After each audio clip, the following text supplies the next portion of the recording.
मौसा आमको क्षमा कर दियंतु मो भाईटा बा हब नाही बोली घर छाड़ी कुआडे लुचिकी पळे जाईछि आमे जेते चेष्टा कले ताको अटके पई से जम्मा सुनिलानी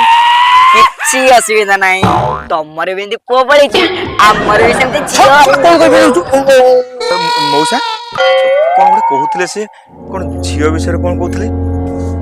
हाँ पुओ तमर जमी पुओ पलैछि आमर भी सेमती घर छाड़ी झियो पळि जाईछि मु भी गां डांडर केमिति मुंड टेकी चालिबी बाबू मटन कड़ेटा ओले गोटे कपड़ा देले मत एटा नहीं जा तपर म झो पळानी तपर मटन कड़े उले चिंता जा सुमि ले तू ओ मु जाउछि मटन कोड़े ने मते हेछि कहबनी हां हौ पुओ जा बात तो हे जाईछि एबे तम मने आसो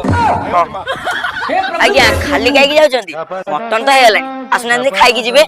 हां हां भोक तो करलानी चल खा